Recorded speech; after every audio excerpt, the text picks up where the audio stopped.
and this is our plan of attack. Banks have become an essential threat to our democracy. So consider this justice.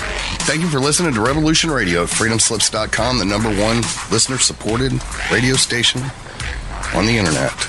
Please help support this station so this battle can continue forward. Revolution Radio!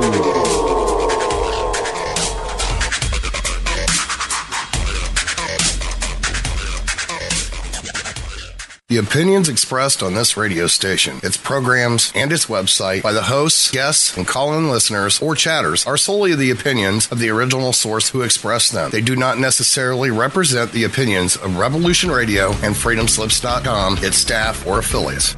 You're listening to Revolution Radio, freedomslips.com, 100% listener-supported radio, and now we return you to your host.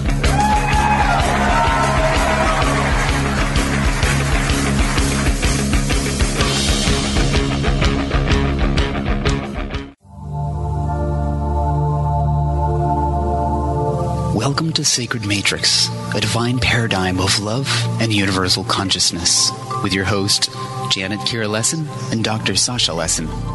Together, we transform the world. And now, here are your hosts, Janet Kira and Dr. Sasha Lesson.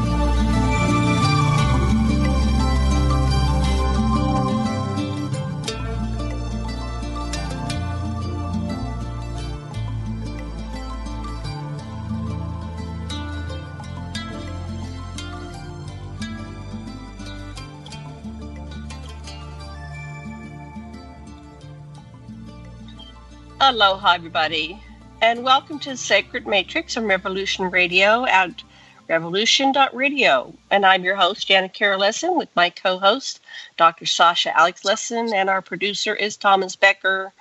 And today our very special guest is Dr. Raymond Keller, and he's returning to us after a very successful event with us in Albuquerque called Stargate to the Cosmos Expo.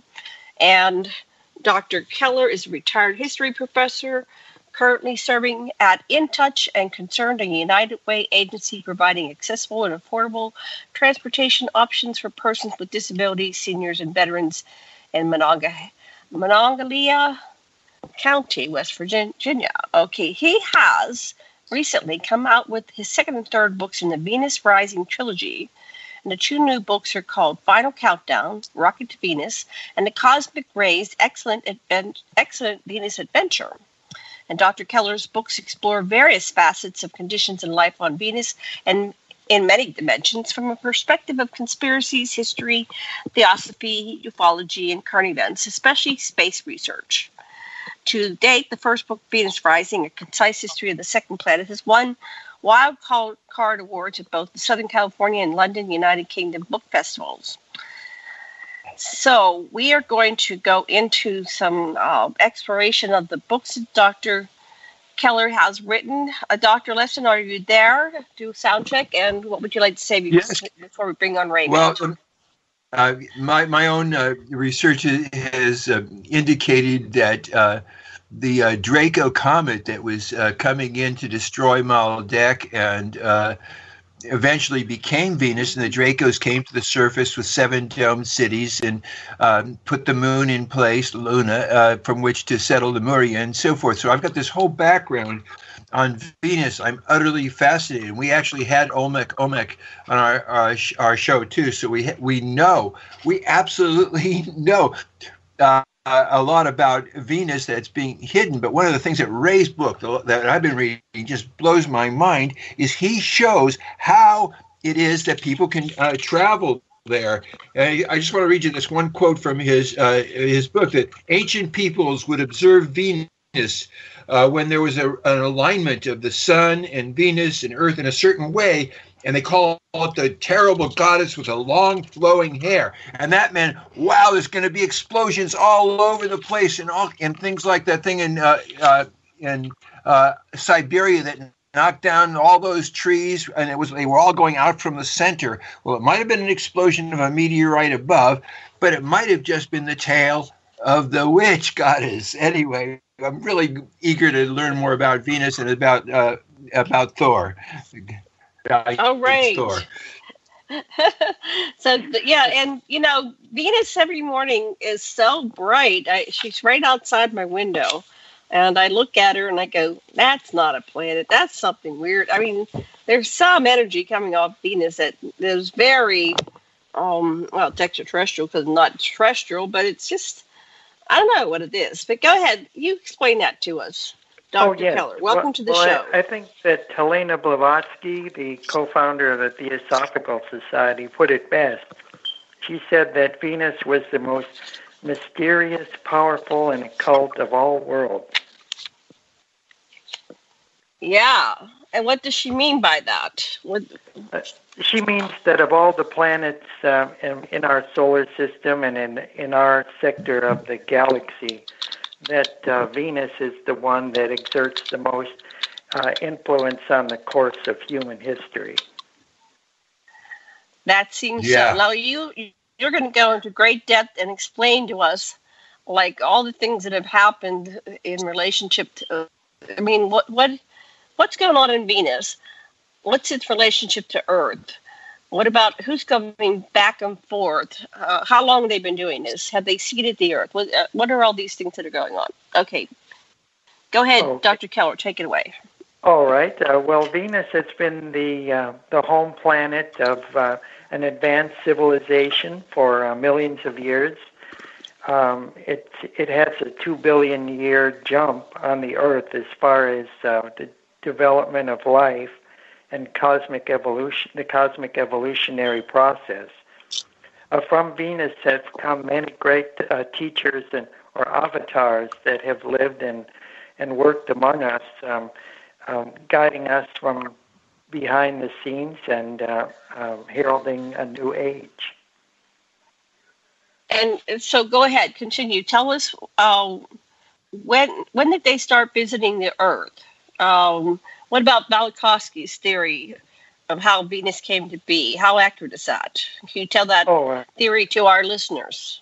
Yes. Well, Velikovsky posited that Venus originated in the core of Neptune, or the core of Jupiter, and that it made its way across the solar system toward the sun into a highly elliptical orbit between the outer planets and the sun, and in the course of that caused a lot of disturbances in the along the other planets in the plane of the ecliptic.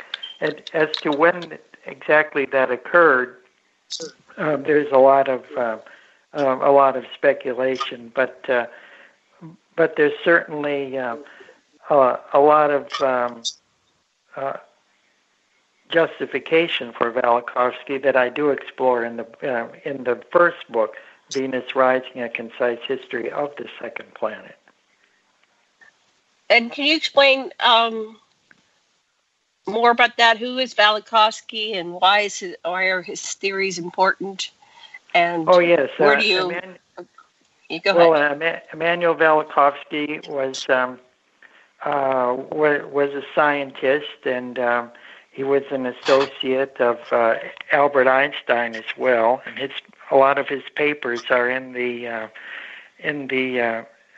National Library in Israel and Jerusalem that people can check out if they feel so inspired. And his primary field was psychology, but he had a great interest in the planets, and he frequently discussed celestial matters with Einstein, and I wouldn't doubt that Einstein himself had a lot of input when Emanuel Velikovsky wrote that book, Worlds in Collision. So, Sasha, you've been reading the book. Do you have some questions that you want to discuss, things you want to discuss about? Yes, I do. I would like you to talk about that stream of energies and how it can take a person so rapidly between Earth and Venus. That's what totally blows my mind. You brought together a whole bunch of information that shows that this is a measurable thing, and that the Russians knew what they were looking for. And tell us about the tail of the witch. Oh yes, the hair of the witch. What it is it's a process called magnetic reconnection between the Earth and Venus. Venus being the closest planet to the Earth. So when Venus is at its nearest approach at 26 million miles, it interacts with the solar wind and creates a kickback from the Earth back to Venus. And there's a lot of legends among ancient people that they referred to this as the Rainbow Bridge, for example, in the Norse mythology. So it's a real thing, and I look at the latest results of the cluster probes that were sent by NASA to explore it, as well as from the agencies of space research in other countries. Yeah, and so this, what I get is that people all over have in their traditions that when there's a certain alignment, there's these exploding plasmas that can go right through structures and kill people, and it's really dangerous, and people don't know what to do about it, so they revert to their ceremonial practices and hope. Oh yes. It's kind of referred to as a type of space lightning, and right. And there's various manifestations of it in the atmosphere. They call it sprites or blue jets, sometimes elves, and they usually occur in regions above intense thunderstorms. There's also ground-to-cloud lightning bolts, and those are well known.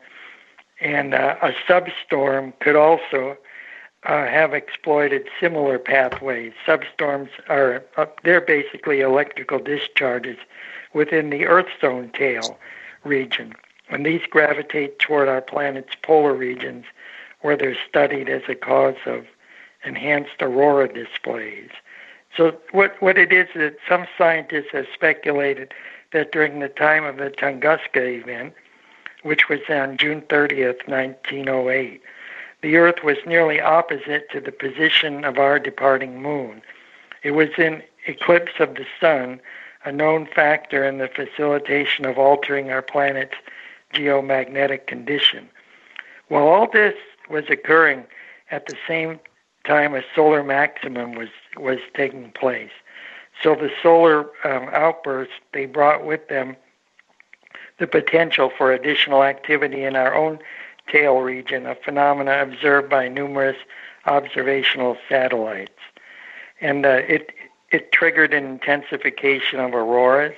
On the morning of the 30th of June, it appears as though the departing moon, the Earth, and approaching Venus caused an alignment whereby our planet's plasma shield was short-circuited. That altered the way in which substorms behave, magnifying their power and focusing it in the Tunguska region. There's other details that are introduced. The Venus-induced electrical discharge perspective gains increased credibility. And recently, the discovery of kimberlite pipes and glass beads in the region of the Tunguska seems to bolster this theory, as these only occur as a result of extreme electrical discharges of the mega lighting variety. So what was interesting is that the Russian space probes, the Veneras, identified these same kimberlite pipes and glass bead phenomena on the surface of Venus near the polar region there. So the Tunguska region may have been the site of even previous discharges. So there's a definite connection there, an intimate connection between the Earth and Venus. One of the things that in the Cobran Bible, the observer describes phenomena which sound just like this kind of an event. And so I imagine, since you can plot how often this would happen, this alignment of the moon and the solar eclipse and so forth, you could predict retroactively when it happened in the past and see if there were any traces on the Earth, and project into the future. Does that seem reasonable? Yes, that seems reasonable, and I've done a lot of that groundwork in the second book, The Final Countdown: Rockets to Venus, where I have a table of Earth-Venus alignments. Did any of them occur around 1400 BCE at the time of Moses that you know? I didn't go that far back. I was just associating with the appearance of UFO and Ariel phenomena with the conjunctions of Venus. I see. What was the periodicity? How frequently does that occur? Well, it occurs 5 times within every 8-year cycle. There's a direct Fibonacci number relationship between the orbit of the Earth and Venus. Since Venus is closer to the Sun, there are more orbits than the Earth for a Venusian year. But for every 8 Venusian years, there are exactly 5 Earth orbits or Earth years. And that, so the relationship is always that Venus will have the next highest Fibonacci number, and then the Earth will have the next lowest one. And then the significance of the Fibonacci numbers to the divine feminine is also explored in all the Venus books, so that you can understand the special aspects to the planet Venus. Okay, so you were saying that these occurrences offer the possibility of travel between Earth and Venus, if I read you right. Yes, it opens. They effectively serve as a portal, and I do have the research in Venus 3 to explain where these portals are, how big they are, how long they last, and how they've been exploited and transited by the Venusians and other extraterrestrials, going back for countless millennia. Wow! And did the ambassadors like Olmec or Valiant Thor talk about traveling in this manner? Valiant Thor has talked about it, and of course, on the if your listeners want to really check out something cool, I just posted on Rense.com, Jeff Rense's website, brand new pictures never before seen on the Highbridge Farm on that day in 1958 when Valiant Thor showed up. And these are photos of the other people that were in attendance, along with the official seal of August C. Roberts, the photographer. They're on the back side. And then his typed description on the back side of what was happening in each picture. And one of them is Mrs. Tharp, one of the attendees and a neighbor to Howard and Connie Menger. She reported seeing one of the Venusians in that party jump over a 15-foot fence. Wow! Listen, I also have the photos of. I'm having a little bit difficulty hearing. Are you getting a clear connection, or is that me? Sasha, I'm hearing you loud and clear. Okay, you're like going in and out, so I just wondered if I was the only one getting that, or was that across the board? Are you hearing Dr. Keller, honey, or is it going in and out? Absolutely. Listen, the question in my my mind is this valiant Thor shorter, average, or taller than the people around him? He's maybe a little shorter than the average Earthling. Generally, Venusians are a few inches shorter. Thank you. So, how tall was he? He was what? About 5'7", 5'8". 5'7". Okay, so he was shorter, and was that his true form that he was in when he lived on Venus, or did he create this form for walking among humans? Yes, essentially, the forms assumed are spacesuits for operation in other planetary atmospheres and conditions. So tell our listeners the story of Valiant Thor. Well, he would have a light body, and what's interesting is that one of the attendees at the Stargate to the Cosmos was showing me some photos of Valiant Thor transitioning out of his physical form, 3D Earth form assumed, and into a light body. And I remarked that it was very interesting because I have the photos from August C. Roberts showing the transmogrification of Howard and Connie Menger into light beings. And when she took a picture, then she took a picture right there at the Stargate to the Cosmos of me holding up the pictures, and then then after it came out, the first one, there were all these sharp, jagged white lines that were pointing to me, and then she took some other pictures, and then they just turned out regular. And she said before that she said some unusual things, that she sensed that Valiant Thor was present there in some kind of undetectable form. So you're saying Howard Menger. Did you know that Ralph Rodehag was the his mother had married Howard, and he was one of our speakers there. Did you have a conversation with Ralph?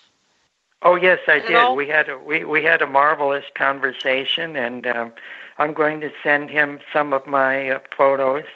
That unfortunately he lost a lot of stuff in a fire. The family had experienced a house fire, and a lot of Howard Menger's material was lost. But fortunately, I have a lot of it myself. So I'm going to forward that to him so he can at least have some, recoup of lost material. Oh, wonderful. Yeah, if there's anything you could share with us and our listeners, I'd love to put it up on your show page, but only what you feel comfortable with sharing. So if you could kind of back up a little bit and explain to our listeners, who is Valiant Thor and why is he so important? And yeah, I see. So this is many years later after he visited the Earth. Is he like a physical immortal person, or extreme longevity? If you could explain all those things to us, that'd be great. Oh, okay. Valiant Thor originally on Venus was the son of a great doctor, a great healer, and he joined the space fleet and patrols the sector around the Earth. From 1957 to 1960. Through March of 1960, he was on the Earth, and he brought some devices to share, and some technology and some information about space medicine and so forth, and communications and some other devices of a peaceful nature. to share, and was hoping to establish a contract with the United States government, to be the first among many to bring in a more open disclosure about flying saucers in our skies and the dangers of atomic energy and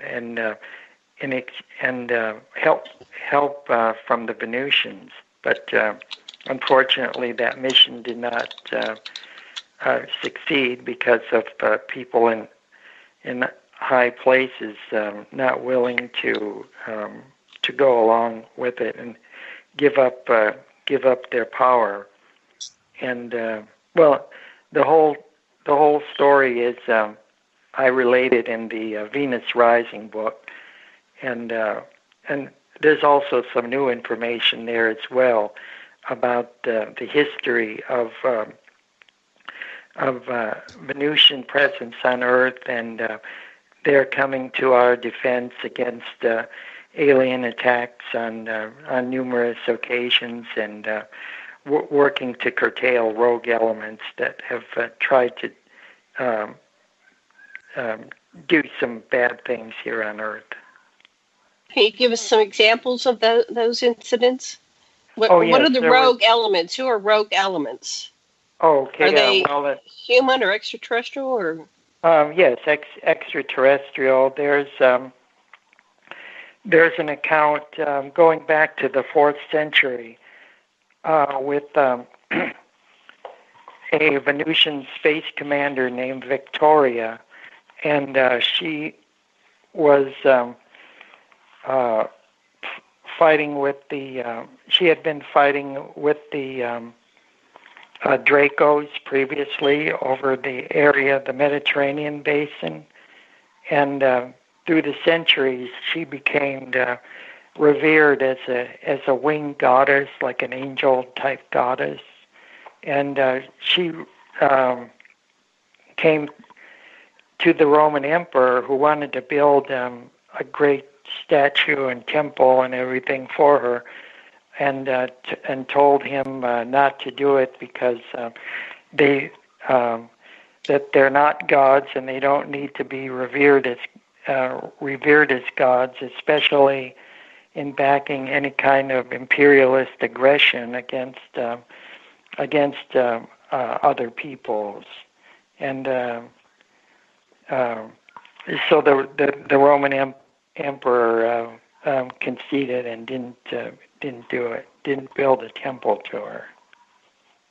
So how do we get this cross pollination of names? Like the name was Victoria. We have Valiant, Thor. Are they us? Are we they? Or how, that just doesn't seem like that would be the name of somebody from another planet. Oh, yes. They would have such human names. Yes. Well, what it is that we're in on the Earth. We're in a type of school, and we're all students. We're all here to learn and getting ready to go to the next level. Usually in about 11, 12 to maybe even 14 incarnations, we'll be ready to move on to the next higher sphere. And so there's a lot of Venusians that have come here to be teachers.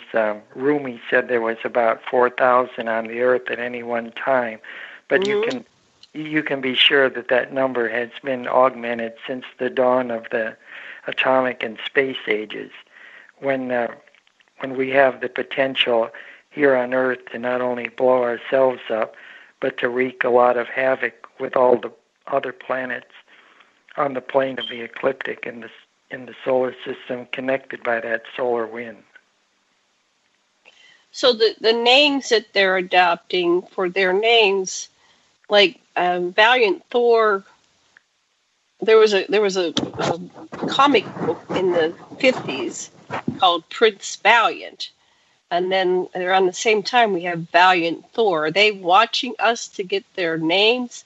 And where did Thor, that's the god Thor, does he have some kind of relationship to Thor, the god of the Nordic god? Well, they present themselves in a manner conducive to archetypes here on Earth. Uh-huh. And so they interact at our level of consciousness. So whatever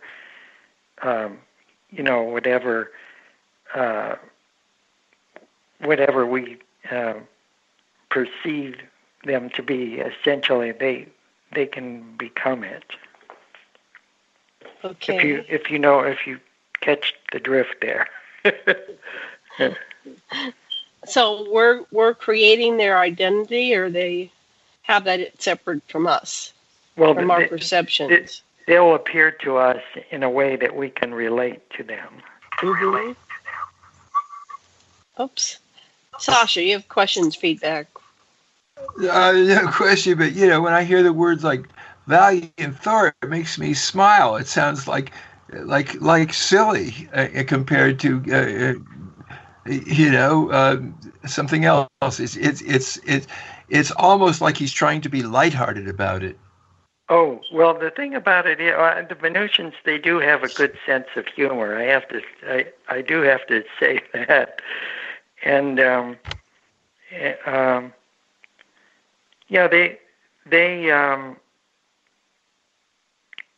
they want to reach out to us in a way that's non-threatening, that will accept them. If they were to appear in their true form, like Howard and Connie did in that one photograph that I posted, it would scare the living daylights out of most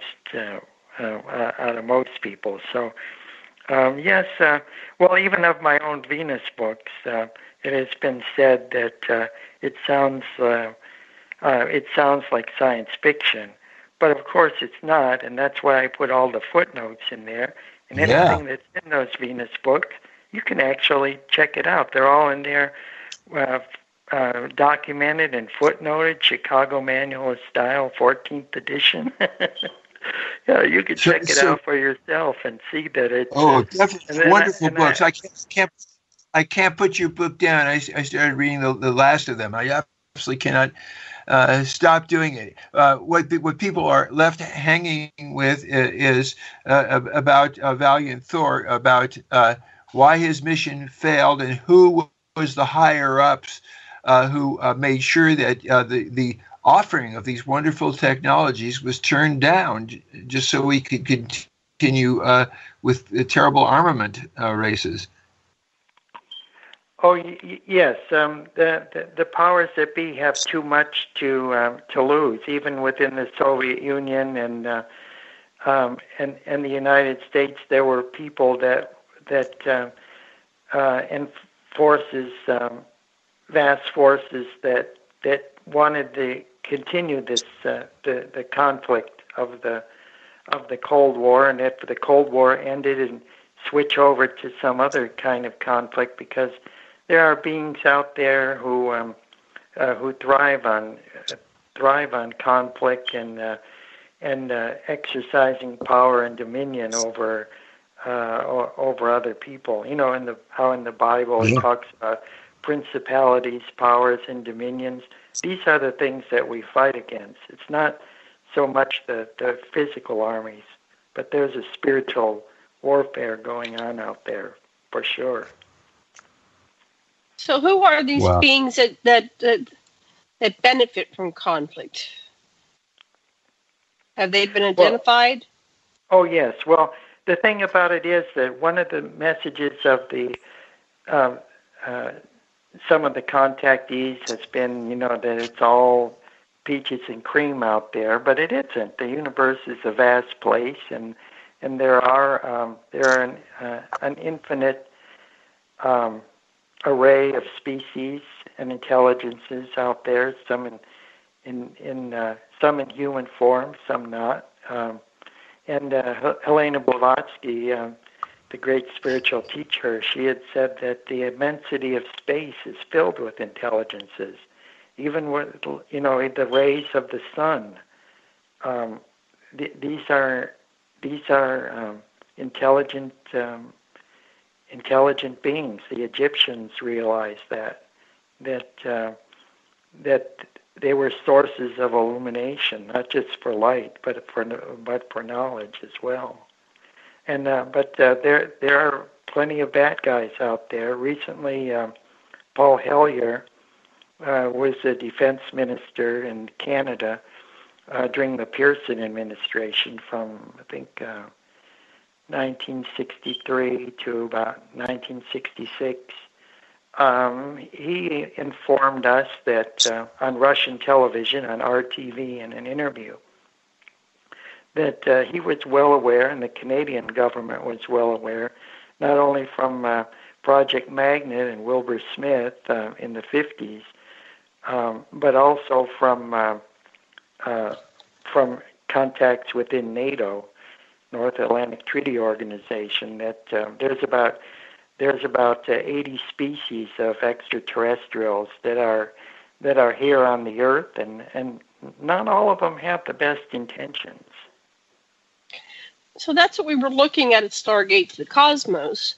Is like there's apparently, according to what I observed, and I was very busy doing registration, but I was on a couple panels, and I was sitting beside Randy Kramer. He said that the majority of species are peaceful, but the reason why we have warrior species, and apparently human beings are being nurtured and fostered into being warriors because they have the ability to kill when it's necessary, is because there are species that have their own agenda that are negative. But it seems to be focused, this whole disconnect from higher levels of consciousness and source and, universal consciousness and oneness is primarily here on the Earth and perhaps other planets, but we're talking about Earth history and what's going on here. So that's what I was wrapping my head around. But we're still in this veil, and there's a whole other universe out there with people doing, interstellar trade, and meanwhile we're kind of quarantined and in the dark. So when Valiant Thor came here with his... Valiant Thor reminds me of The Day the Earth Stood Still, that character. Yes. Michael La Riche. Oh, yes. Although that was years before, but I think there was some kind of, maybe the official story comes with Valiant Thor landing, but there's such similarities between The Day the Earth Stood Still. I have to, Can you explain that? Oh, yes. Well, I have to tell you, Janet, that that movie, The Day the Earth Stood Still, 1951, with Michael Rene and Patricia Neal, and there was a follow-up movie called Visitors from Venus, and both of those movies, and Patricia Neal starred in this sequel that was filmed in the UK about the Venusian landing and everything. And interestingly enough, one of the technical consultants for that film was none other than Desmond Leslie, the co-author with George Adamski of his first book, Flying Saucers Have Landed. Wow. So where can we find this? What was it called again? I'm going to write that down. The sequel was called what? The sequel was called Visitor from Venus. And it's all about a Venusian coming down, landing in the fields in the United Kingdom in an isolated country area, and then the British forces are mobilized, and they try to, retain the Venusian, but they can't, and he doesn't have any fingerprints, and he's very much like a Valiant Thor type. Very character. So it's a great movie. I highly recommend both of those movies. But then you see that we had that bifurcation that was taking place in ufology and Hollywood, because not too long after that, 1956, Earth versus the flying saucers. Right. And that was, and the technical consultant for that and the boogeyman type aliens was Donald E. Kehoe, who became the director of NICAP, which was then the largest civilian UFO group, National Investigations Committee on Aerial Phenomena in Washington, D.C. So why do you think we went into the boogeyman when we were starting to go into, like a higher level of consciousness, and what do you think hijacked us into that reality? Well, I think it's a tug of war, essentially, Janet. What's going on is that the Earth is at a precipice, and it has been since the late 1940s. As we further develop technology to explore or to enter into the shores of the cosmic ocean, just putting our big toe in it right now, but and then developing nuclear power and so forth. We've done all these marvelous things, you see, but we haven't developed our wisdom and our knowledge of human life and relationships. We've let that go for the sake of these achievements in science. And so what the Venusians and some other extraterrestrials are looking for is for us to cosmically evolve to the point where we can at least develop a planetary civilization. The United Nations is really nothing to speak of, except for maybe the International Postal Union or something. It's not really effective. They're looking for the development of an effective planetary body, and they're looking for signs that we can work for the good of each other, just to be kind to one another and listen to one another, and have meaningful dialogues. But none of that is happening, and until that does, we can expect that isolation will pretty much continue. But it's up to us. I mean, we're the ones that make the decisions here. Well, it doesn't seem like we really are the ones when the top is so controlled by dark forces, and we don't get all the information. We're kept in the dark. We don't have what's really going on. So I think that if we had all the information, we'd make better choices, and we'd stop being, controlled and manipulated by the dark forces. So I think there's a level of responsibility from somebody that's really pulling the strings to give us full disclosure about what's going on.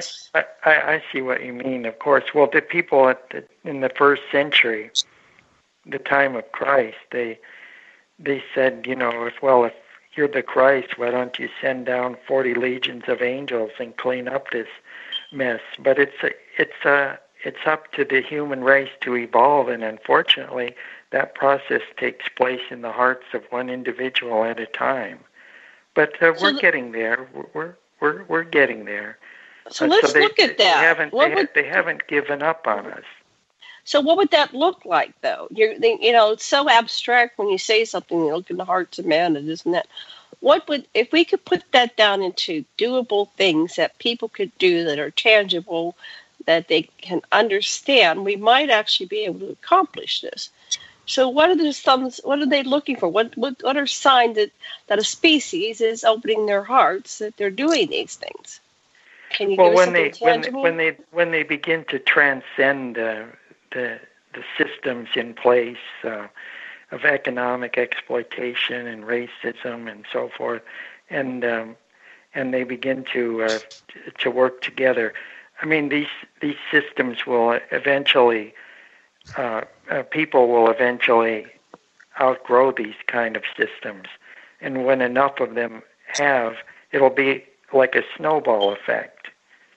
You know, you won't be able to, like a snowball rolling down the hill, it'll turn into an avalanche, and it won't be able to be stopped.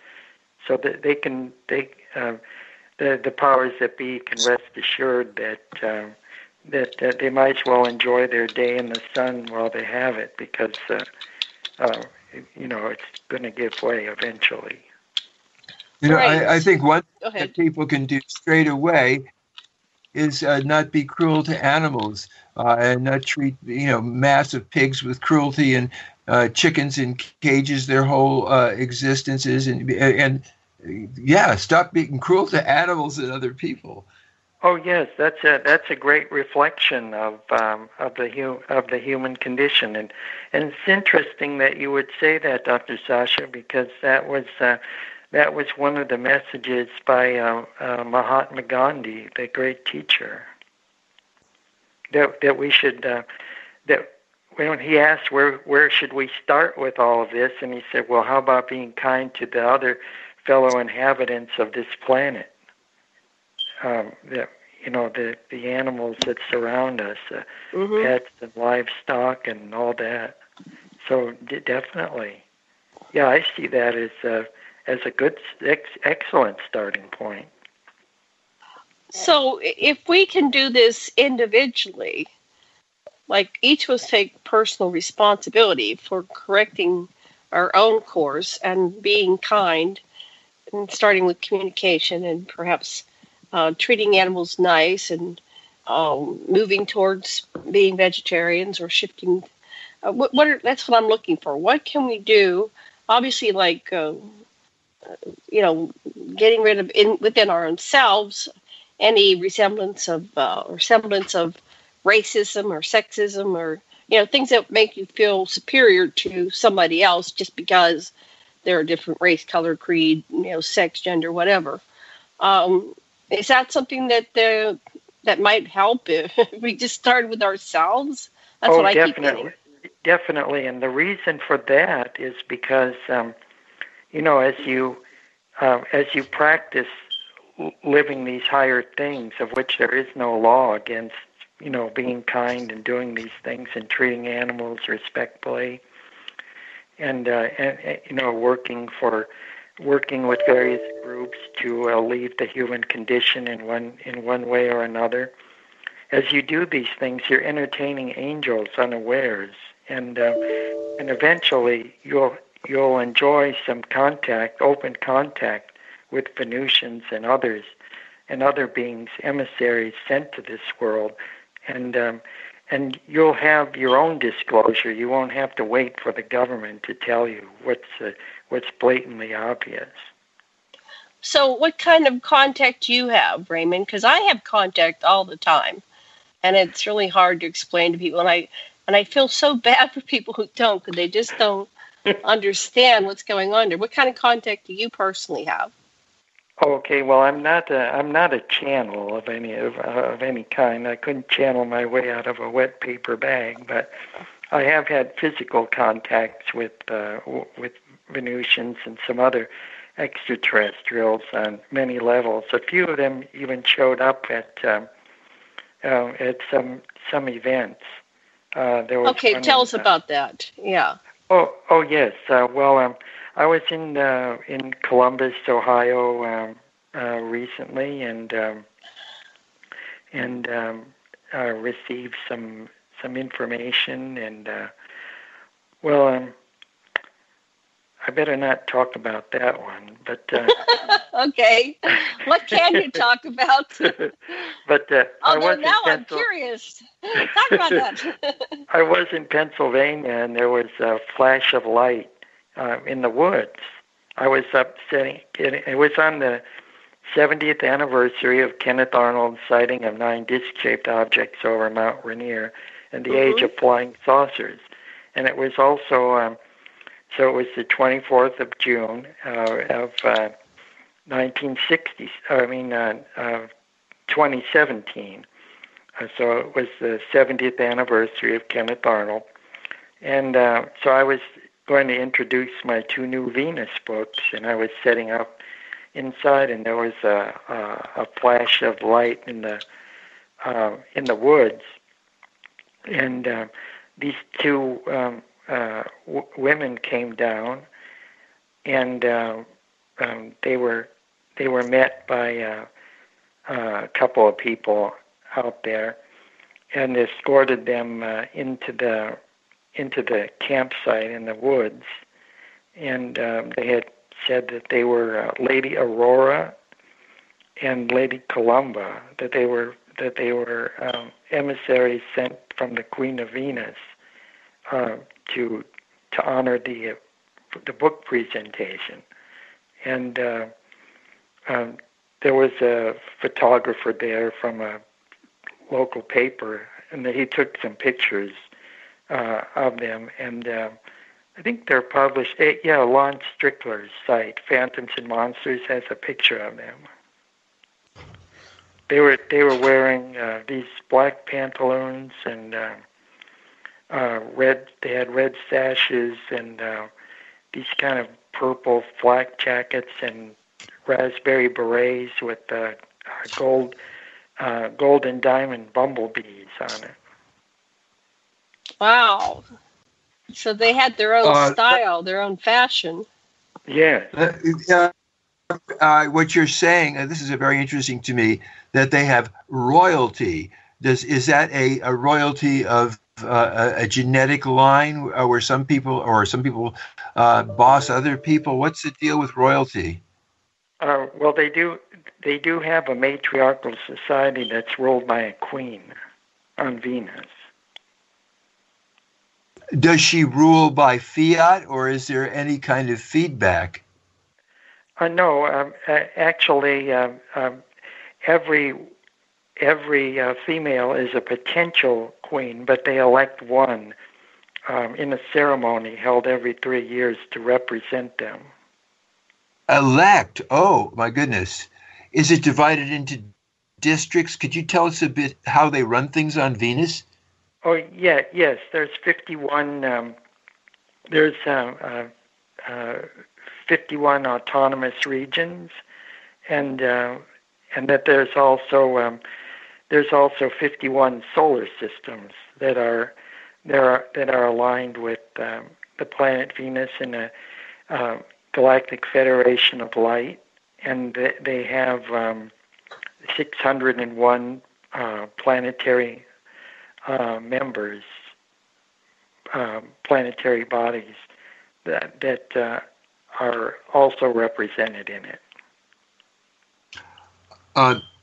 What about the stuff that Omnek was telling us about underneath or on the surface? How does that go?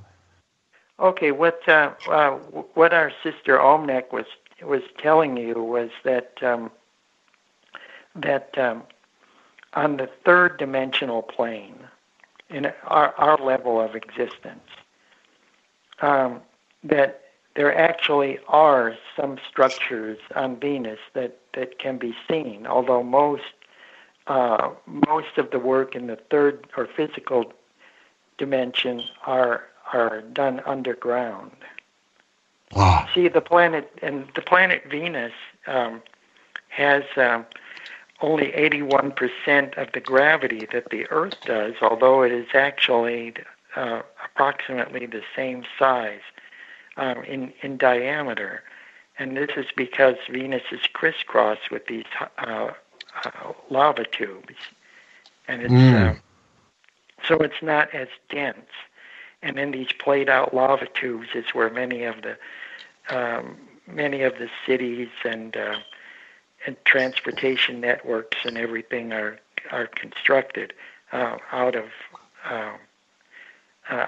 sight, and also because not all of the physical Venus, third-dimensional Venus, is habitable, although some areas are, but not as extensively as the Earth. But Omnek is an emissary to us from the fifth dimension of Venus. So she is coming from a very high spiritual angelic realm versus Valiant Thor, who was an emissary from third and fourth dimensional Venus.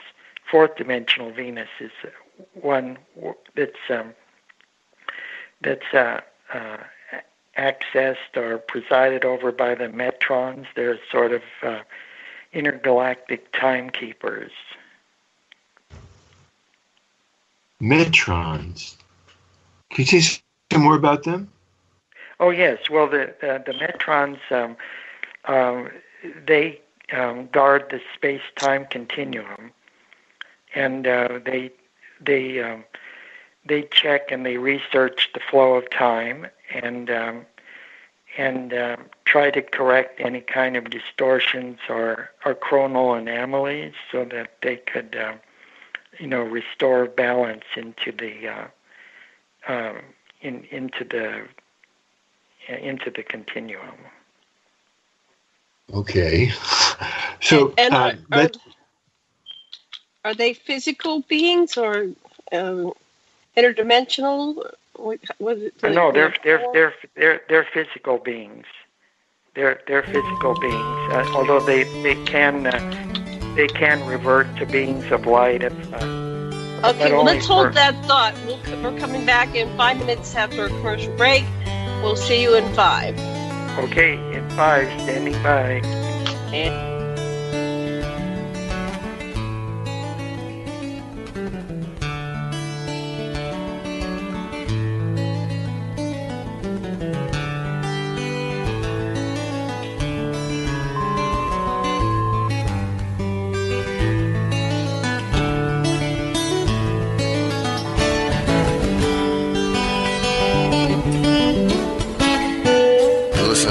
Radio at freedomslips.com, and we'll be right back after this message.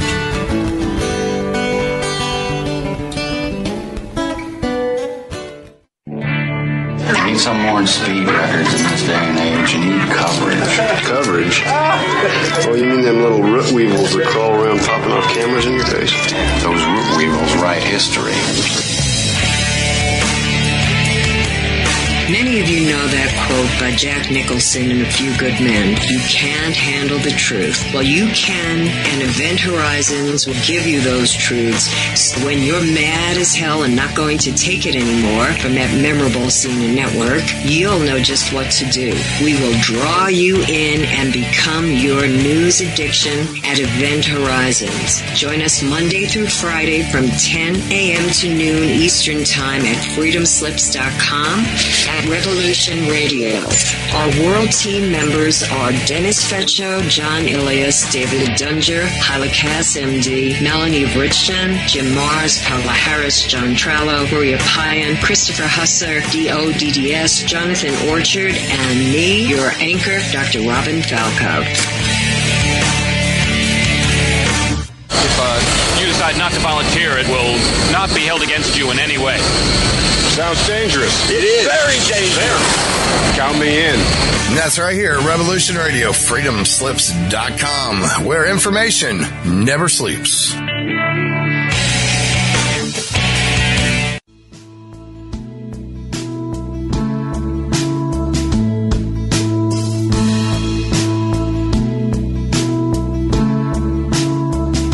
Is your data safe?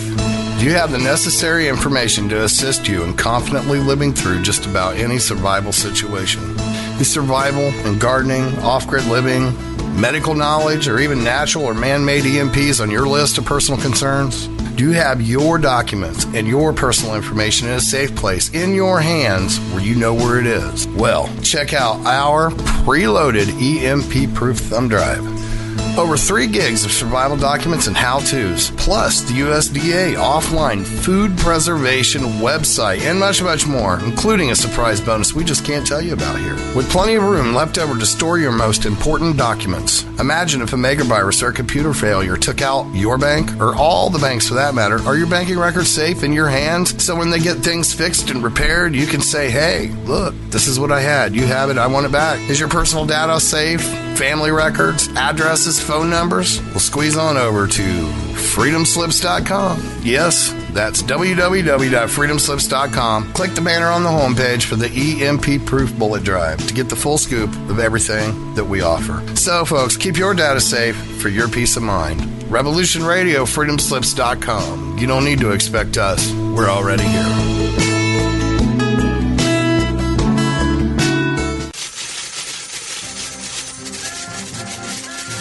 In breaking news, a visiting Syrian diplomat reported today that their population is evolving rapidly and advancing into a fifth-dimensional consciousness. They are seeking peace with all cosmic cultures, which may mean that the Earth will be asked to join the prestigious Galactic Federation of Light Alliances. Please join Debbie West and Michael Hathaway on Lost Knowledge, Saturdays, 3 p.m. Eastern Standard Time in Studio A, for the latest breaking news on the Star Visitors' peaceful contact and the ongoing project of cleansing the Earth. This is the people's war. It is our war. We are the fighters. Fight it then. Fight it with all that is in us. And may God defend the right. Warning! Warning! We gotta stop them! They're gonna kill us all! See how the trouble you've started? Be they the government, be they industry, be they organized labor, be they anyone, or human beings. Time when the operation of the machine becomes so odious, makes you so sick at heart that you can't take part. You can't even passively take part. And you've got to put your bodies upon the gears and upon the wheels, upon the levers, upon all the apparatus, and you've got to make it stop. And you've got to indicate to the people who run it, to the people who own it, that unless you're free, the machine will be prevented from working at all. Revolution Radio at freedomslips.com, the #1 listener-supported talk radio station, throwing ourselves upon the gears of the machine. Revolution Radio, where information never sleeps. You called down the thunder, well now you got it. Right! You tell them I'm coming! And hell's coming with me, you hear? Hell's coming with me! Revolution Radio!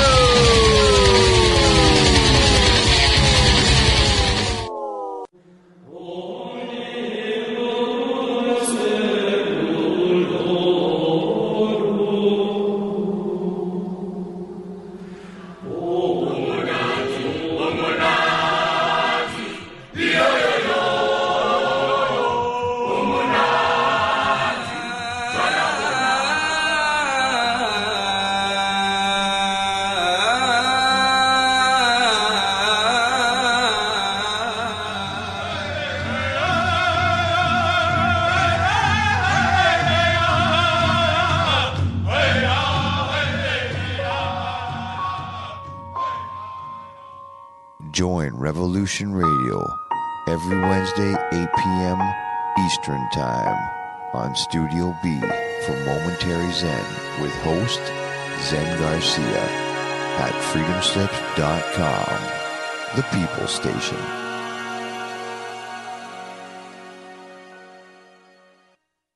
The opinions expressed on this radio station, its programs, and its website by the hosts, guests, and call-in listeners or chatters are solely the opinions of the original source who expressed them. They do not necessarily represent the opinions of Revolution Radio and freedomslips.com, its staff, or affiliates. You're listening to Revolution Radio, freedomslips.com, 100% listener-supported radio, and now we return you to your host.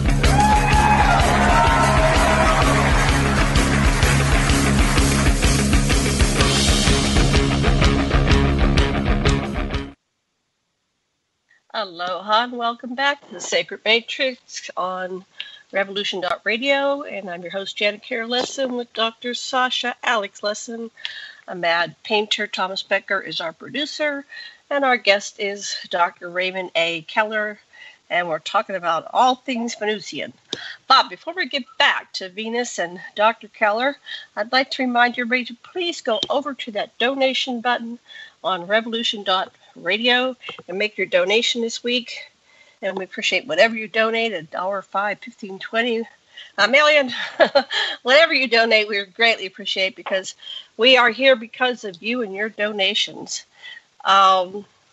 Mad Painter Thomas Becker, are you keeping track of the score? Where are we in our fundraising this month? Yes, ma'am. We got 1819, and this month and next month we've raised the gold up a couple of hundred because of having to do maintenance on the station and stuff. We've had to come out of pocket with some electrical stuff, so it's $28.50. So we still need, good $1,000, so a little more than $1,000.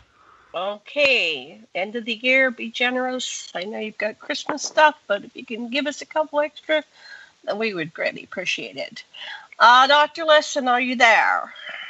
I sure am, and I'm just very eager. There's two things that my unfinished business, the so-called Z.A. Garnick effect. One is the storyline of Valiant Thor. What happened to him? Did they try to imprison him? What did they do with all his extra powers? And the other one is the story of Onek about the Tibetan connection and how people have to be trained in order to wear earth bodies. And so now that we've got Ray here, I want to learn some more about both those subjects. Oh, okay. Well, the hierarchy of light, they essentially chose Valiant Thor as one of the mothership commanders to be their spokesperson to the government of the United States.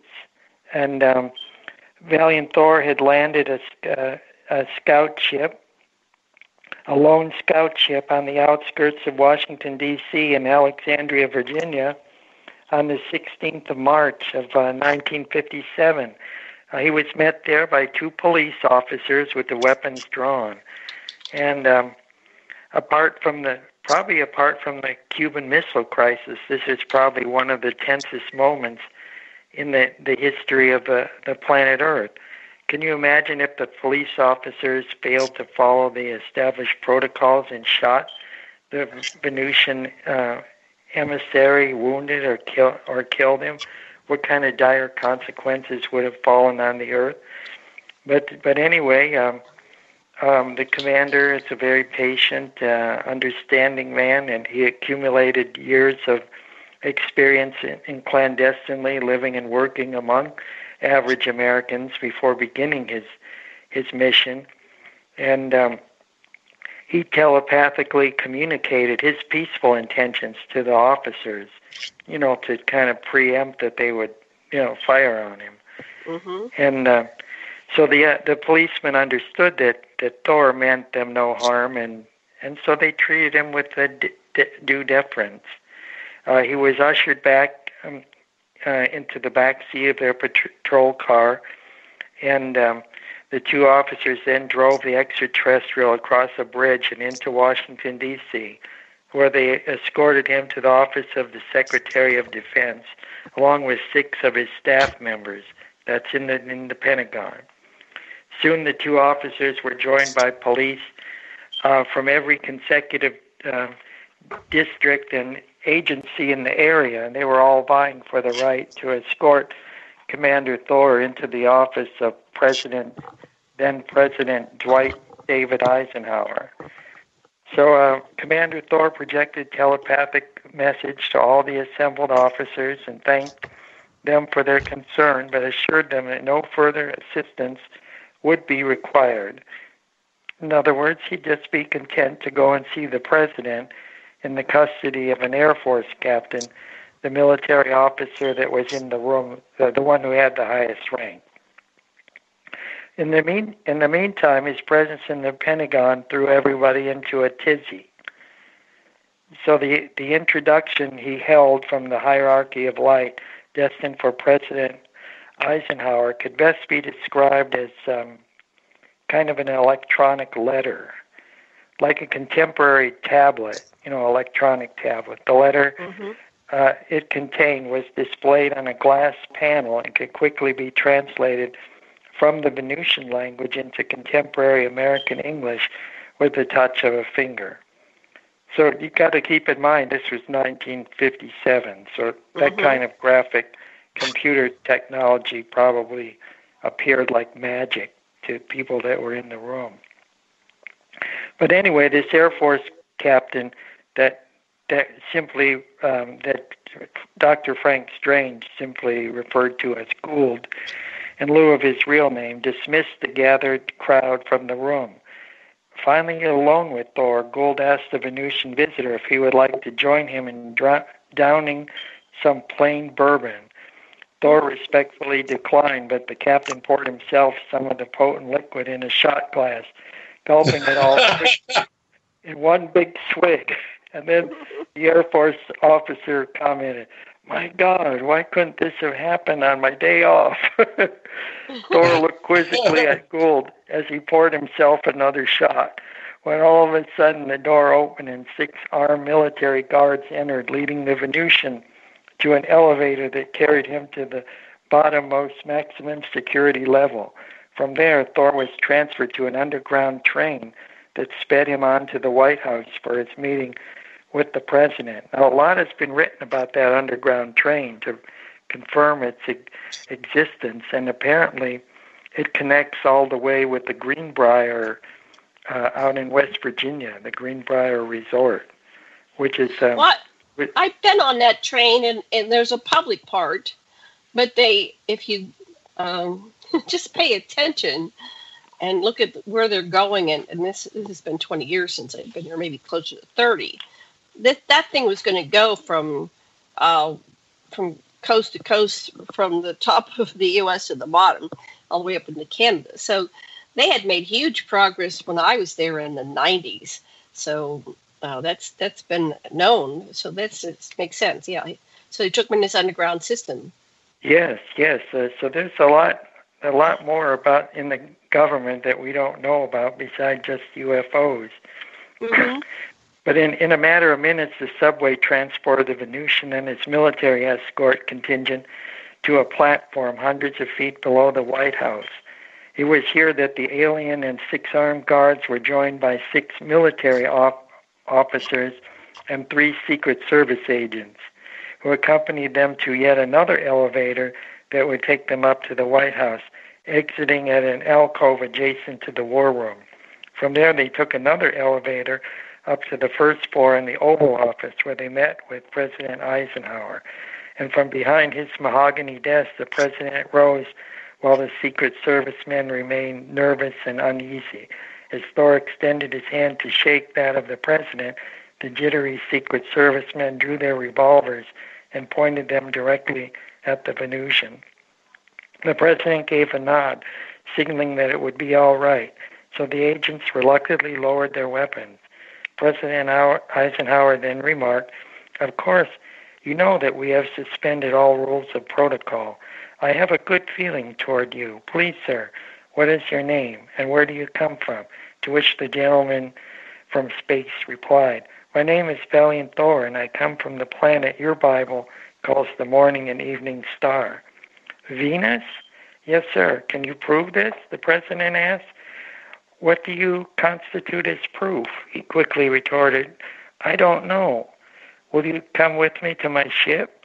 President Eisenhower answered with a quizzical look and said, "My friend, even I cannot come and go as I please. There are others to be considered. There are committees to be consulted and security measures to be adhered to. Please spend time with us here. Let's get better acquainted, learn more about one another, and perhaps soon, real soon, well, we'll see." In the middle of their conversation, another gentleman rushed into the room. It was Vice President Richard M. Nixon. To Thor, he appeared to be very sharp and quick-witted. Nixon maintained his eyes fixed on Thor, thrusting his hand out for Thor to shake without hesitation. To this, the Venusian simply stated, "My name is Valiant." Unlike his meeting with Eisenhower, the alien now dropped his last name in the introduction with the vice president.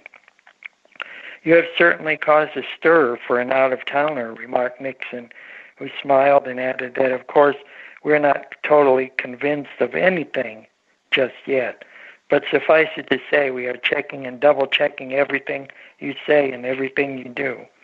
When Sergeant Young from Alexandria radioed in and stated that you had just landed in a flying saucer, We thought Sergeant Young had flipped. Say, were you in that UFO flap over Washington? You certainly had us all in the dither if you were. That was in 1952, right, when there were mass sightings on radar and visual over the Capitol. Just what Richard M. Nixon may have known about UFOs and their occupants up to that point of Thor's arrival remains a matter of speculation to this day. There are some indications, however, that he may have actually seen some of the bodies recovered from the wreckage of the 2 July 1947 flying saucer crash at Roswell, New Mexico, and when he became president, allowed these to be viewed by some of his closer associates, including, I should add, Jackie Gleason, right, the honeymooners and everything, and all the information about that is also in my Venus books. So let's look at that. Now, what you just said was a load of information. First of all, we have the story of the 52 flyover, and then we have the story that Eisenhower met with extraterrestrials at Holloman, and so, did he include the Vice President Nixon? We're familiar with the Nixon story, how he showed Gleason. So this these stories about how the presidents don't know anything don't jive with what we're getting, and especially with Valiant Thor. So he was very relaxed. He walked in the room. He offered his hand. So there must have been some interaction with extraterrestrials. For him to be so relaxed with an extraterrestrial, right? Oh, definitely. Much interaction with extraterrestrials and people in high positions of power. This was a chance for the Earth to go light years ahead in technology and the open communication with the ETs, but they blew it. They blew their chance. Okay, so let's go over that a little bit more about how they blew it. So they started off pretty good, and they were welcoming. What happened to Valiant Thor's ship? I mean, did they leave it on the highway? What did they do with it? No, the ship was had taken off and rendezvoused back with the mothership, leaving Valiant Thor there by himself. Okay, so the ship was intelligent or had some way of being controlled by other beings, and so it disappeared. It went home. Yes, and Valiant Thor was supposed to stay there for 3 years, which he did, and so he how he rendezvoused and everything with the ship and what happened in the interim. I also explore that in great detail in my Venus book, in the first one.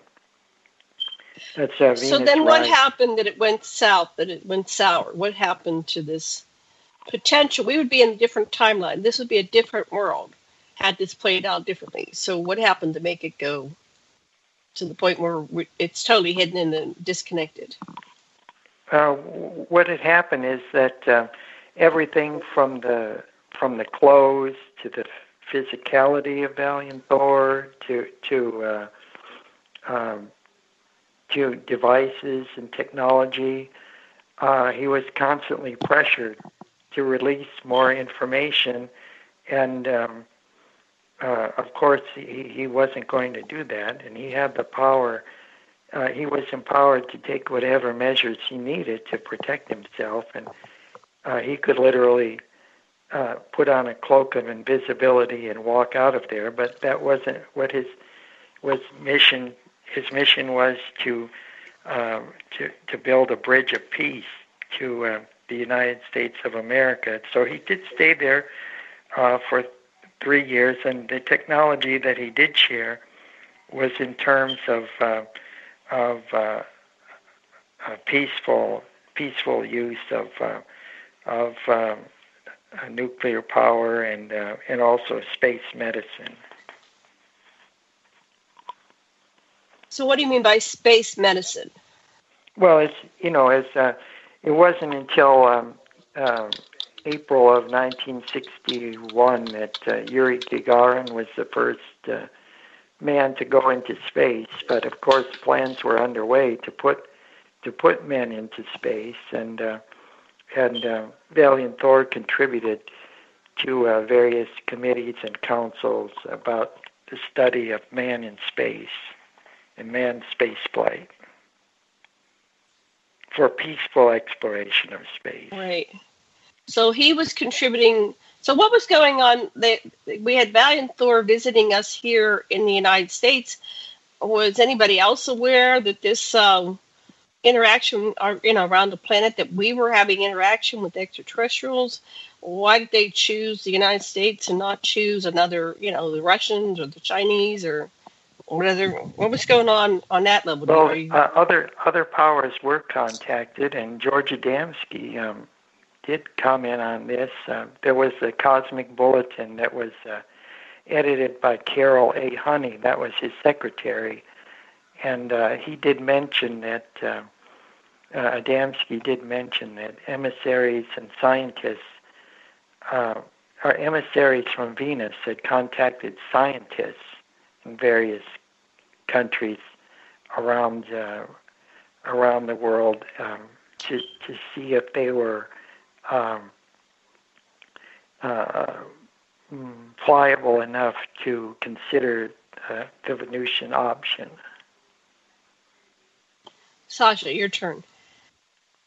Oh, yeah. Well, I would like to know about this stuff that Onek was telling us about the training that she had to go through in this portal in Tibet before she was able to move on to the southwest of the United States. Can you tell us about the Tibetan connection? Oh yes. There's an intimate connection between Tibet and Venus. And many of the contactees have enjoyed association with Tibet as well.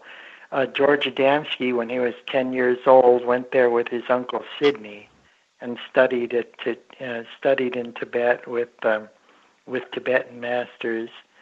Also, there's a gentleman, Bob Hoskins. He was a plumber from the United Kingdom. He was up on his roof, just working on his roof, repairing the roof, and he slid off, and he fell unconscious. His wife came out to see if he was all right, and when he woke up, he couldn't remember anything about his previous life, and he discovered that he had become a walk-in named Tuesday Lobsang Rampa from Tibet. He was a Tibetan monk, a lama. And he wrote many books, great books, 13th Candle and some other ones, all about the mysteries of Tibet, and became well known and recognized. Even the Dalai Lama said, if you want to know anything about Tibet and Mayanaara Buddhism or any aspects of high Tibetan culture, that you should ask this gentleman. And his books are used as study for Tibetan studies at University of Marquette in Michigan and other places. But the most interesting thing of all is that he wrote a book in, I think it was 1966, called My Trip to Venus.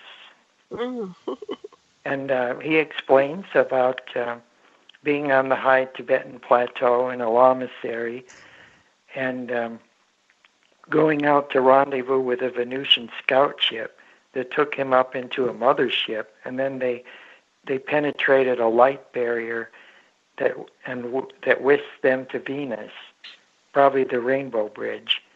And when he got there to Venus, he and the other lamas were treated like rock stars.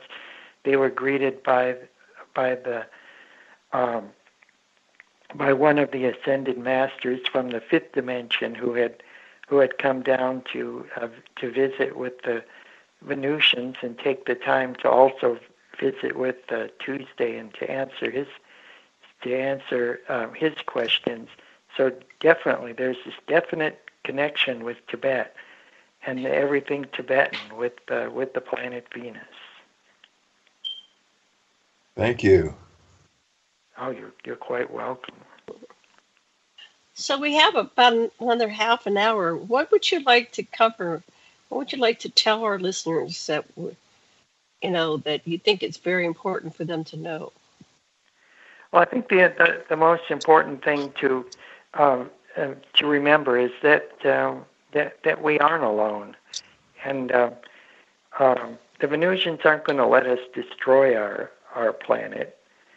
They will intervene if they absolutely have to, but they are working behind the scenes to promote peace and understanding between us humans here on Earth, and they have done so for countless millennia and will continue to do so until that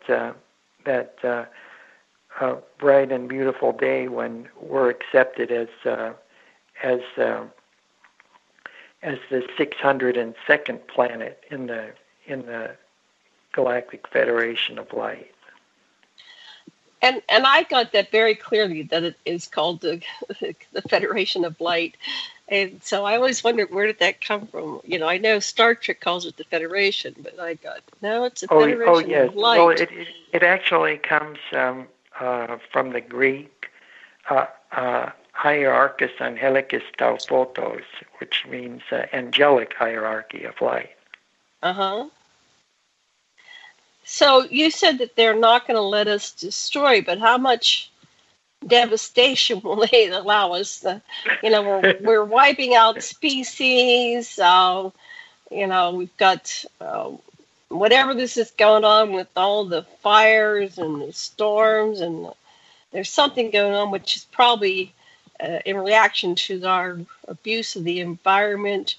What is the viable number of units of life on this planet that prevent us from going over the edge and destroying it? And can we have 10 billion, 20 billion? Have we already surpassed Janet, the number of viability? Your question kind of reminds me of that scene from the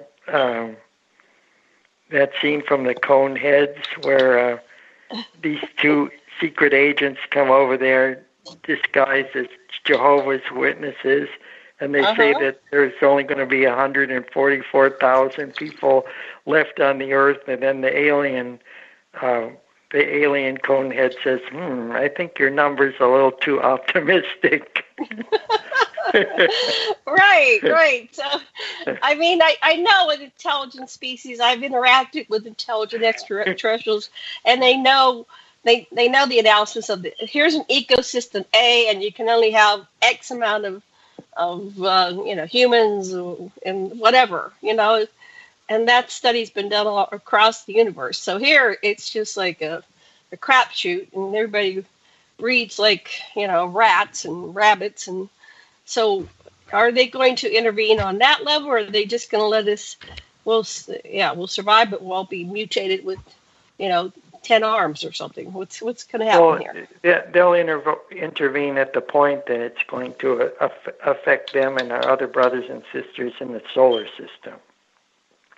Where that point is, I'm not sure. So it's not really about the preservation of humanity or steering us into a point where we're living lives that are more enjoyable instead of swimming in toxic waste. They want to respect our sovereignty, of course, and but I don't think we should be respected for that. At some point. Goes, well, I certainly understand that, but as the saying goes, you can lead a horse to water, but you can't make it drink. Yeah, but you don't let kids play with matches, Right. Well, that's essentially what we are, is here as children playing with matches in a dynamite shack. Right, and I think if we had been educated on a higher level, like I go back to the time and again, all the information, we need all the information. And we're not. We have a power elite that's manipulating and controlling and using mind control and, weapons of mass, whatever. And so we don't have all the information. And a lot of our religions are programming. And so we're programmed. We're very programmed with stuff with false information. So yes, and I want to add that too about religion. The Venusians respect our deeply held religious convictions, and they don't want us to change our religion. Just I don't promote any religion or any kind of cult or anything. Just putting out the information that we're not alone.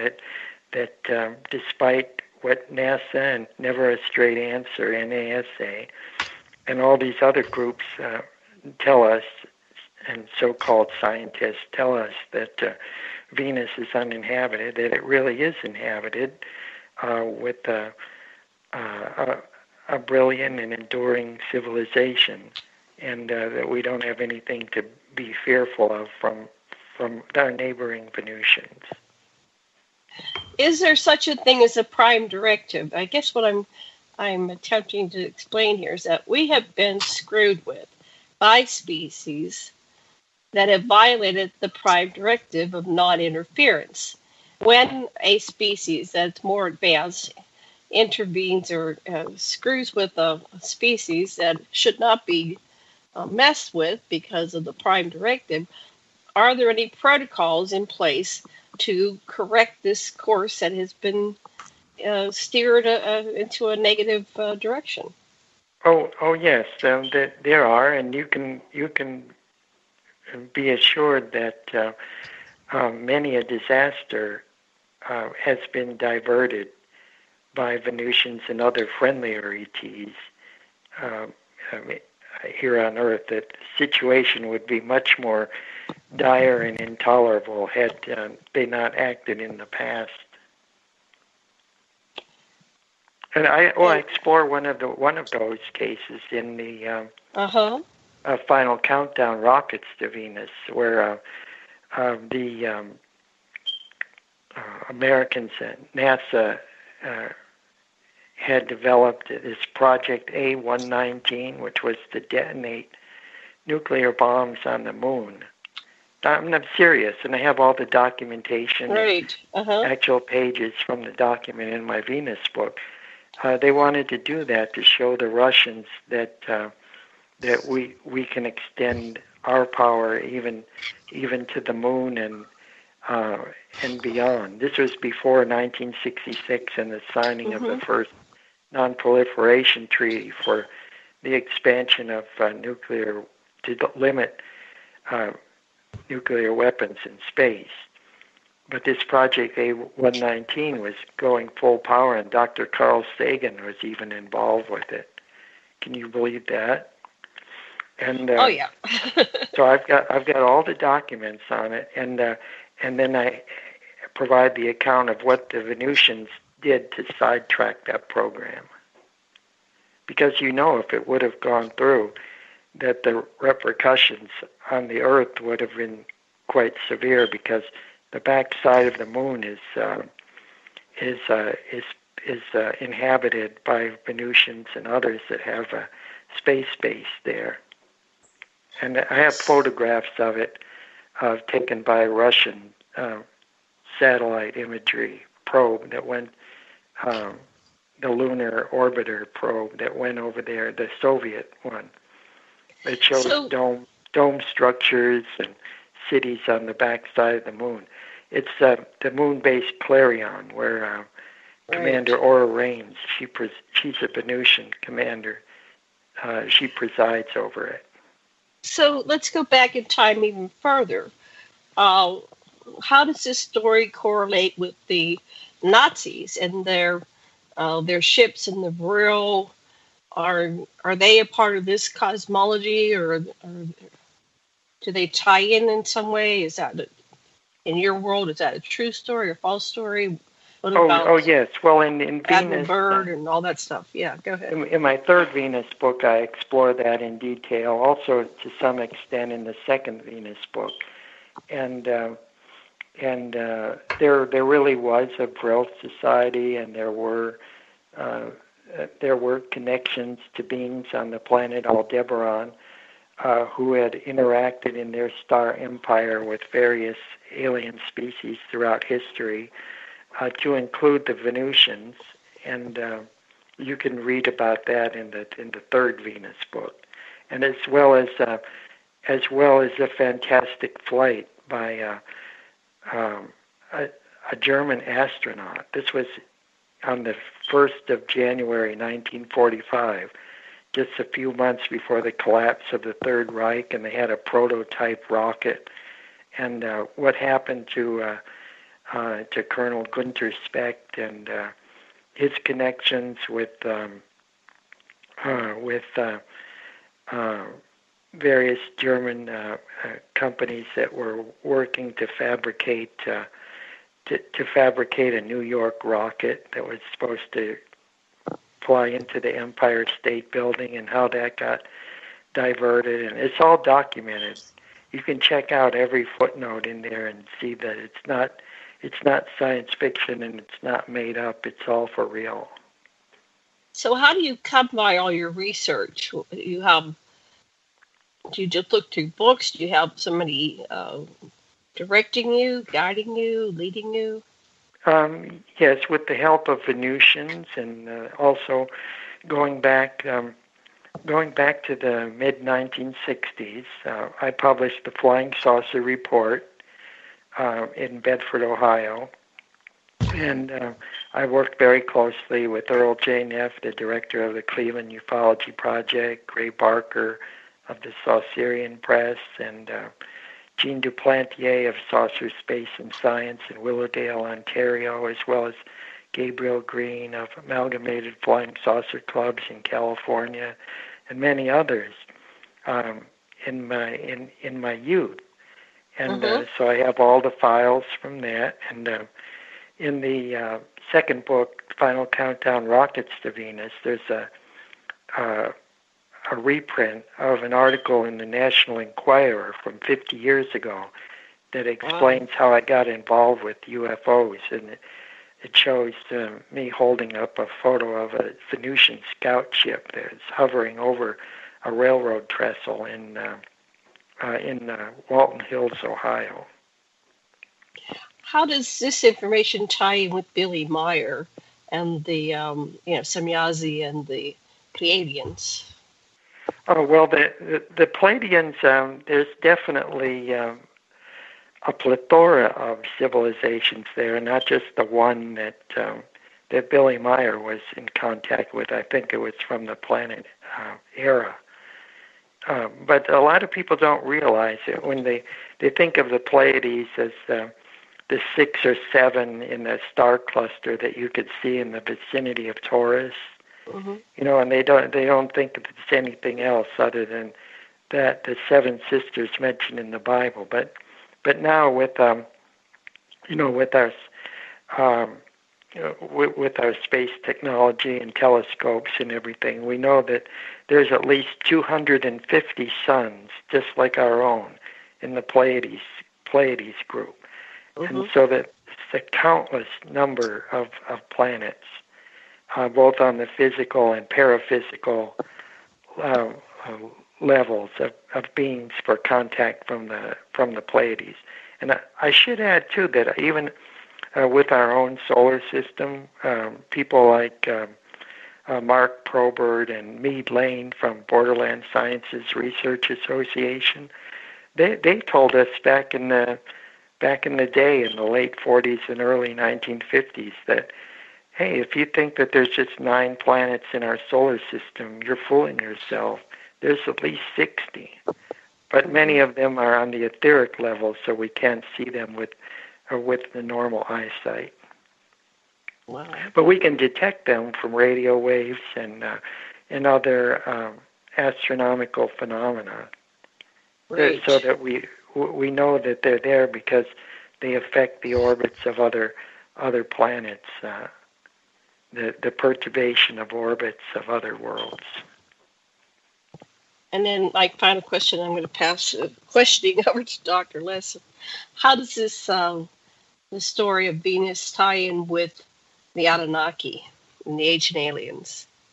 Okay, well, I did explain that in quite some detail in the final countdown, Rockets to Venus. This involves an intimate connection with the Sirius star system. There's actually three suns there. The two that are a double star, and then there's one that's fairly adjacent to it. That's a kind of brown dwarf, but there's a planet there called Anu, a large planet from which many Syrians come from, and the legends that connect it with the Dogon peoples of Senegal and Mali and other parts of West Africa. But I go into real extensive detail in that from information that I got from Commander Inkara aboard the ISIS mothership from Venus. And it's one of the planets, Nibiru, had long ago broken off from the orbit around this brown dwarf and made its way across 8 light years of time and space, drifting through space until it arrived in our solar system and assumed this highly elliptical orbit that only brings it around. I think it's like once in every 5,000 or some odd years, but it's or 15,000 years. Yeah, it's like 3,600 in the Sumerian rendition. 3,600 years. Oh, okay. I'll take the Sumerian word for it. Okay. But anyway, but if you want all the technical details about it, which was also confirmed by astronomers and space scientists in the People's Republic of China, what I have the documentation for, then you could find it in the Venus. Second Venus Rising book, Final Countdown, Rockets to Venus, and they're all on Amazon. I gathered all the pictures of your books, and it's on. I made a show page on Aquarian Radio, and it has your bio. You so much. I appreciate that. I'll be putting the link to the show once it's available. Dr. Lesson, where are you? You've been very quiet. What's going on with you? Okay, I have some philosophical questions about the way the two of you were discussing the contretemps and challenges to which humanity is facing. And it seems to me, from a systems perspective, that these challenges, including those that trigger ET intervention to help us, are all part of a larger system, and that rather than be dichotomous and have to be opposed to anything, if we can embrace it all, we'll see that the things that bug us are merely ways of calling our attention to them so that we can integrate them at a larger area. And so all the things that bug us, like ignorance, makes us drive for information and understanding. And if you look at things that way, you can dig what you've got and don't have to sweat what you've not, but take the perks when they come and dig them. That's all. That's a perfect analogy. A lot of people, are so fearful of pain, yet without pain, we wouldn't know that our body is telling us that we're hurting and where we're hurting, so that we can do something about it. Yeah, I think that's just a perfect analogy to it. Cool. I'm just so in awe of your command of this data that it's like I'm at a meal and I'm just eating information. I love what you're doing, Ray. Thank you so much. Well, when I wrote the Venus books, I wanted it to be more than just a typical UFO book, and I wanted it to be engaging and entertaining as well as enlightening. And I think I've succeeded, although I still have a lot more work to do. You have definitely succeeded. I love your books. Oh, thank you so much, Dr. Sasha. I really appreciate that. Now, I was reading some of the information that you gave us to put on the website here, and there's a flying saucer at Wright-Patterson Air Force Base. I don't know if it's still there, but there was. So these vehicles that have been, quote unquote, shot down and captured, I had a whistleblower say that the ETs know what we're thinking before they think it. We think it, so they can't possibly shoot down.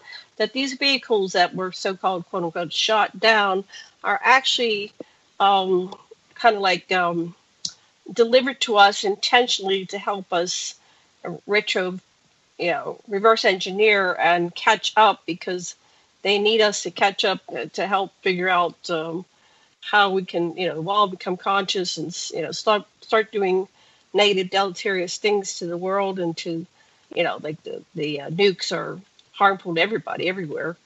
Yes. Across the continuum. So what do you think of that? These vehicles were not really shot down, but they were Trojan horses delivered intentionally to help accelerate humanity to, evolve, become more conscious quicker. Well, I did have a chance to greatly research and explore the Aztec, New Mexico crash in 1948. And I did, in the second Venus book, I did publish never before seen information and well documented about the recovery of that disc, the companies that was involved, the shale oil company and the rigs that were contracted to go in there and bring out the disc, the photographer that was contracted to go in and photograph it, and the results and everything. And it seems that and I kind of agree with George Dansky that the early crashes were due largely to the above-ground nuclear testing that was taking place in the American Southwest, because this was causing severe disruptions in the Earth's magnetic field. And the scout ships, you see, the scout ships, what they have is these, they look like balls that are underneath, but those are actually electrical capacitors. In other words, they store electricity, and they don't have a motor of their own. They just kind of glide along the electromagnetic lines of force in the Earth's atmosphere. So they were kind of caught off guard in the early days, because we were experimenting with these deadly cosmic forces right on the surface, not underground or under the ocean, and this brought down at least 3 or 4 saucers, if not more, initially. So the Venusians and other extraterrestrials had to take countermeasures against that. And we don't see any more crashes, for example, after the Venusians developed this green fireball technology where they can neutralize the effects of surface atomic detonations. So if you look very carefully at UFO reports from the late 1940s and early 1950s, you'll see these deployment of green fireballs over all the military installations and nuclear test sites, and this was degrading the radiation levels of the nuclear tests to the point that the ships could safely operate in the atmosphere and continue their important missions here on Earth. Interesting. Sasha. Hello? Yeah, I'm turning my microphone. I was turning my microphone back on. I'm sorry. Okay. I had it off so I wouldn't make noise while you guys were talking. Okay. Okay. Yeah. So, yes, Janet. I'm just following along what we're learning, and it just seems that there are people in our government as well that are interested in sharing the medical, all the things that Valiant Thor wanted to share, and yet we're dealing with people that have a military attitude of defensiveness toward others. And it's like it comes down to one of the things that needs to be happen is we have to understand the protective instincts of the warriors and somehow find the needs to protect, having a way that they can express themselves without killing people. Yes. On Venus, they foster an aura of inclusiveness, and they want everybody to feel like they're part of something, like they're part of a greater family. There's more of a collectivity, like a hive collective. So everybody feels welcome and that they have a part, and that's something that this Earth could use a little of itself. And you see, some of us actually do feel that when we see, the body of a Syrian child washed up on the shores of Spain or something, it hurts our hearts, everybody's heart. I think most people really do feel other people if they just come down into their heart chakras. Yeah. Oh yes, and that's a perfect remedy is to go within, where people can find it within themselves to extend themselves and to walk in other people's shoes for a while. Now, I was just reading about your conference that you had in Mount Shasta, and so it says that Ralph and Marcia Ring are from Paradise, and he was born and raised there. Have you heard any word? Are they okay? They're like an older couple. They're doing fine.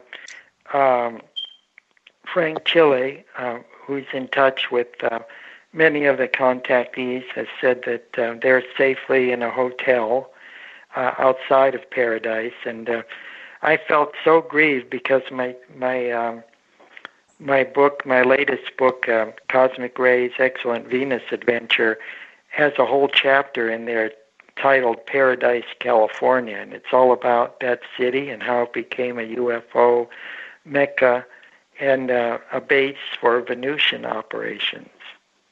Well, see, that makes me wonder, because there was a video, and I'll try to put it up here. I got the link to it, that showed Paradise burning, and then above it is a large cigar-shaped craft that clearly comes out of the smoke cloud and heads away from it. And so then they have a thing going that this was directed energy weapons, because the aerial pictures are showing that the buildings are gone, but the cement, cul-de-sacs are still there, and the trees are untouched. So it's supposed to be a forest fire, and there's all these trees that they're not even singed, and yet the whole town is gone. And so there's something weird going on there. Something strange is happening there.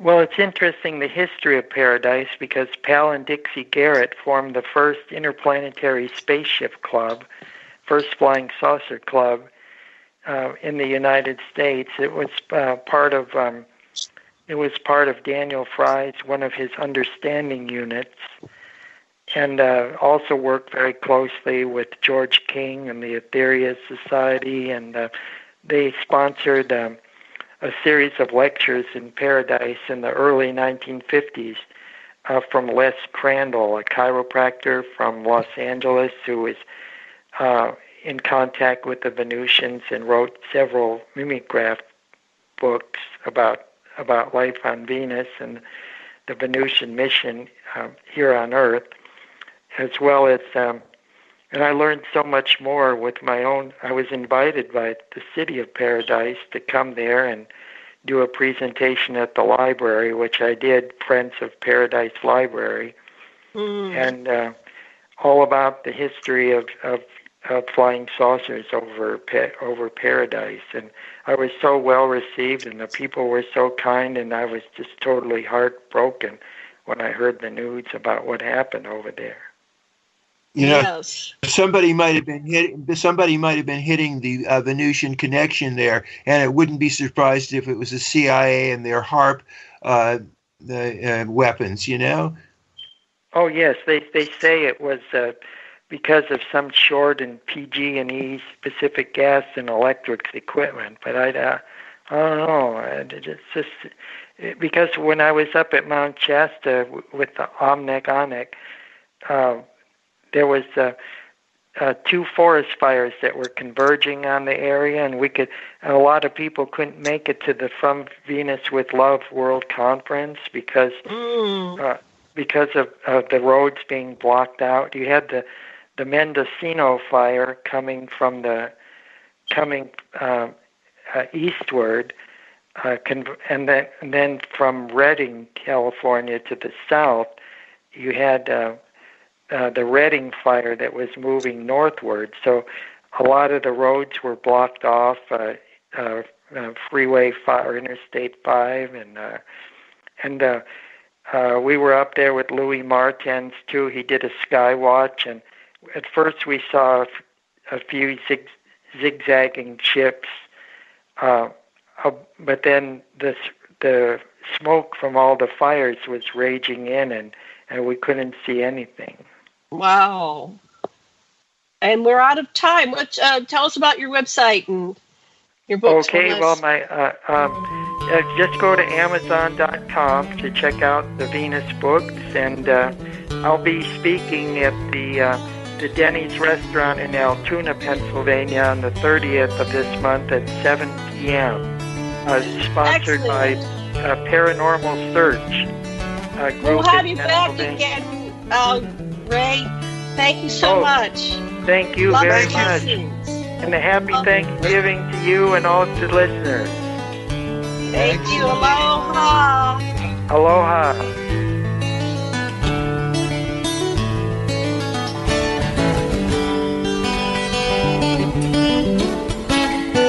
You're listening to Revolution Radio at freedomslips.com, and we'll be right back after this message.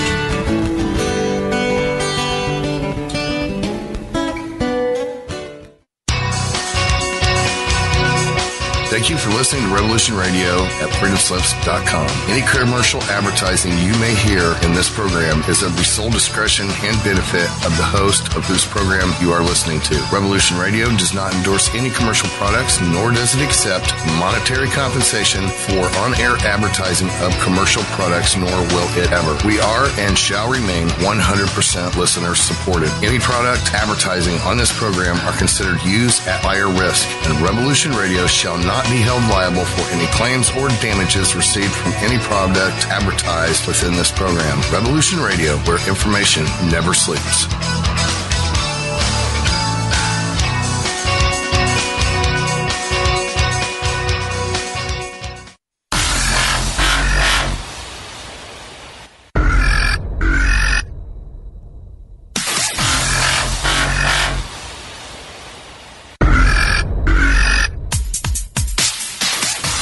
Thanks for tuning in to Revolution Radio. Here at Revolution Radio, we are listener-sponsored and commercial-free, but there still are bills to pay.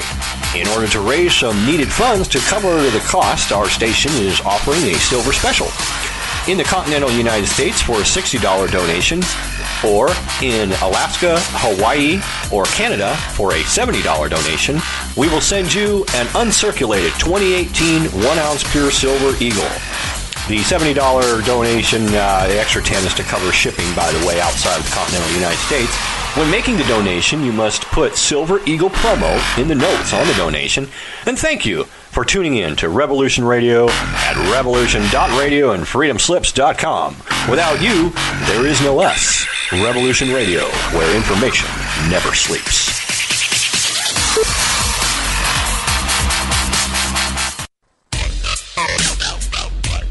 Take a look around, kid. What do you see? Homes being foreclosed. People working 2-3 jobs just to put food on the table and still drowning in debt. Don't get me wrong. This country was founded on great ideals and principles. They've all been ruined by the banks. Open your eyes to banks that are robbing you. You know who my favorite president was? Who? Thomas Jefferson. because he saw all of this coming and tried to stop it. He fought the banks. JFK too, and they killed him for it. The banking institution is more dangerous than an army, he said. He also said that every generation needs a revolution, Jimmy. The American dream is just that, just a dream. War is a continuation of politics, only by other means. Politics is a continuation of economics by other means. This is our bank. This